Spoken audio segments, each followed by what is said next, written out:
Hi everybody, this is still April 12th, and this is what seed odd number 9 looks like. It's kind of like a dark greenish, almost brownish color.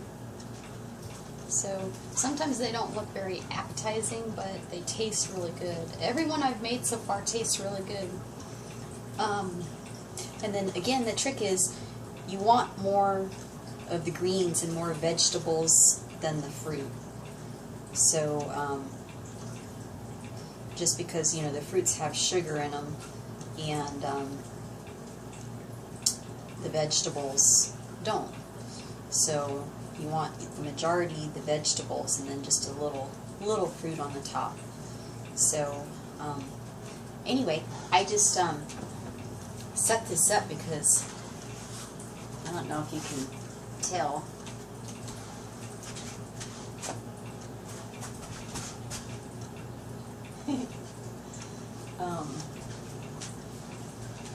Because I was looking back at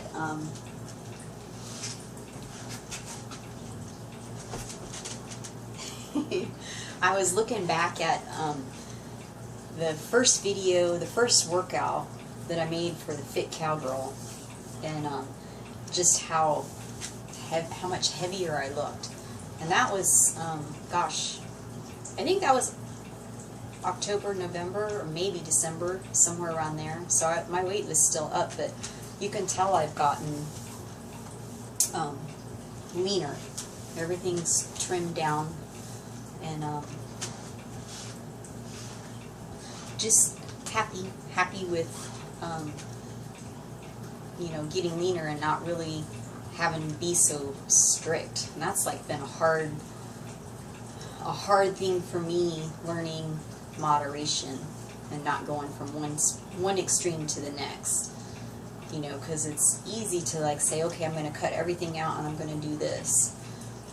I think that, like, for me it creates, and that's easy to do when you have an end point and you're getting ready for a show, but when it's your lifestyle, you're trying to make a healthy lifestyle, I think it becomes too hard sometimes for a lot of people to do that, because then that creates, I think, more cravings, where, like I said in my last video, it's uploading right now on the seed odd number 9. You know, I have throughout the week, if I have a craving for chocolate, I'll have a handful of chocolate covered almonds, and then I'm satisfied, then I'm done, and I can still be good with everything else. But I think moderation is the key.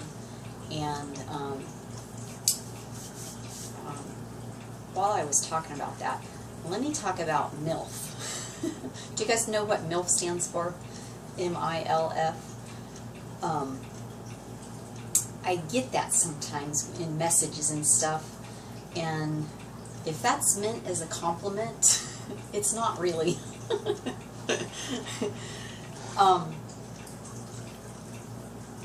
It's kind of like saying, oh, you look good for your age,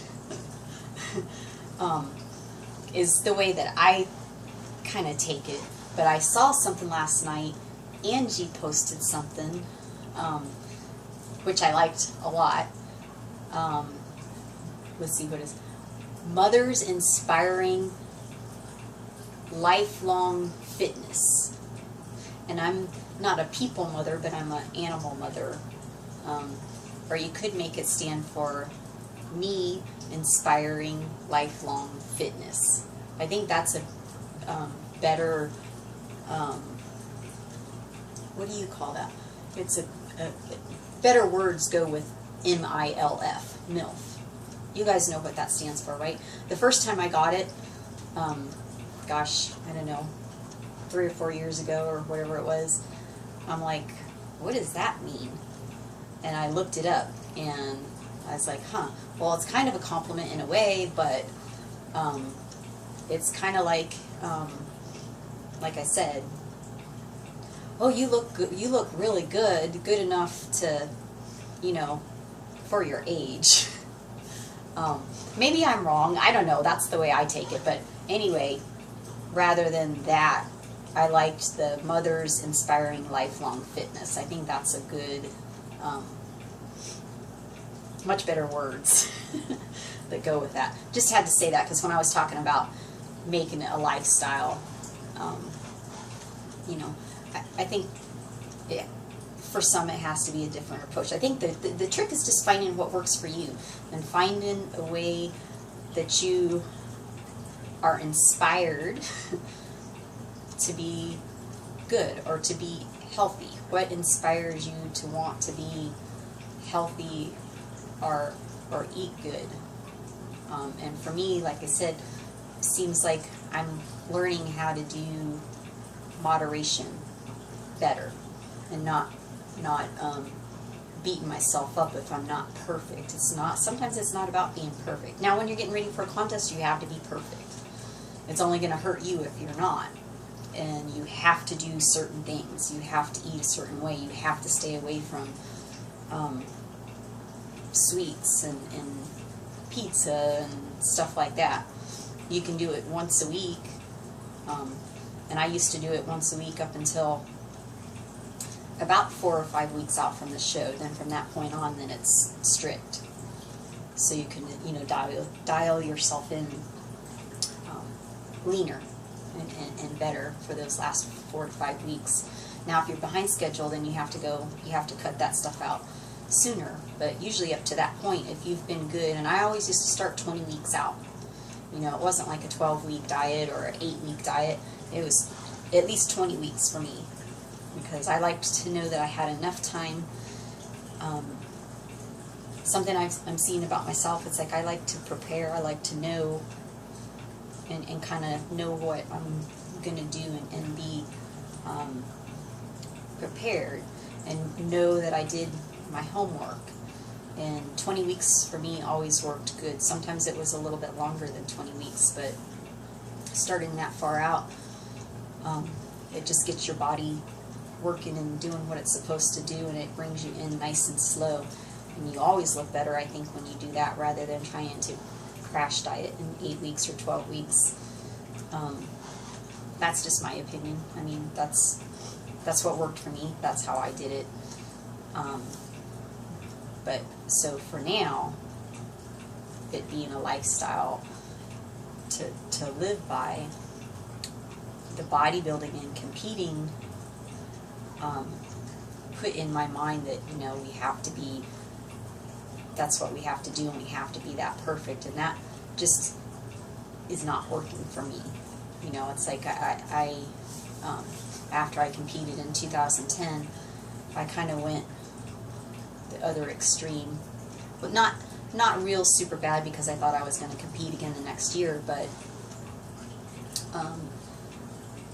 I decided not to because it just wasn't in my heart, and it's not there now. So I'm trying to change a lifelong mind frame that I had, because I started competing when I was about 17 or 18. I started working out when I was about 17, I think. Started competing about the age of 18, I think. 18 and 19. So I started this really young, so it's, you know, in my mind that we have to eat a certain way, and if you like have something bad, it's a cheat, it's bad. You're not perfect, you know, and it's like, I think we do that to ourselves sometimes, and that's why I call it a treat now. It's a treat because I've been really good, and it's a treat. I'm treating myself to something that I want. I let myself splurge a little bit. So it's not a cheat, because cheat is a negative. It's a treat. I'm treating myself for being the best that I could during the week. I think that puts a positive spin on it, and it's also helping me, I think, to not feel like I have to be super perfect all the time, because I just think that's impossible. We're already perfect. We're already perfect just the way we are, and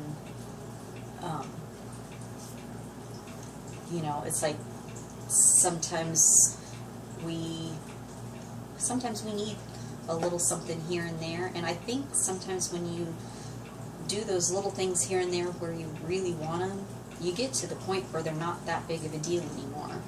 It's when you deprive yourself for so long, and then you get to have it. Sometimes it's hard to control yourself because you're like, oh my gosh, this tastes so good.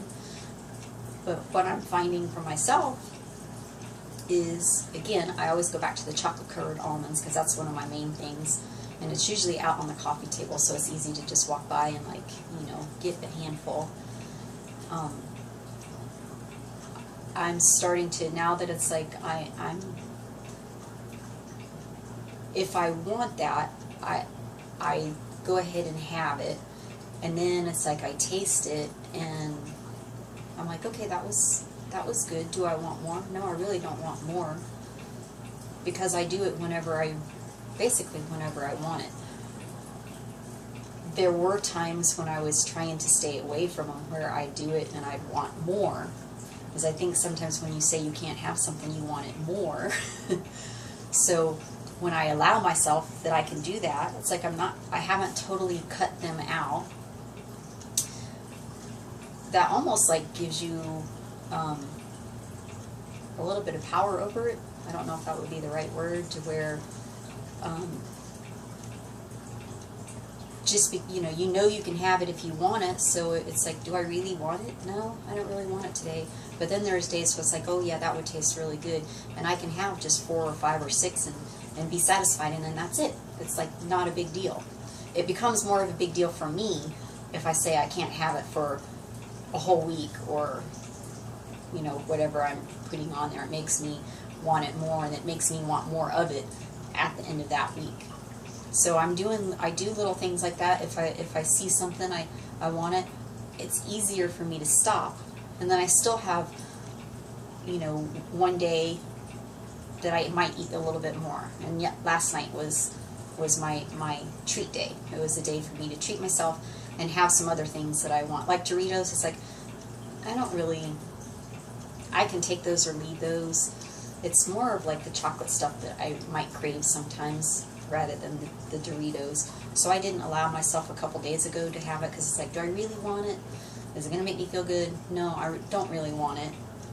But I had some last night, and they tasted good, but you know, it's like, not as good as I was thinking they were maybe going to. And you know, I just had a little bit of other things that I might have wanted, and I had 2 glasses of wine, so I treated myself to an extra glass of wine that I wouldn't have. So anyway, I know this one's probably getting long too. Yep. But just wanted to share that stuff with you, and hope you guys have a good day. Bye.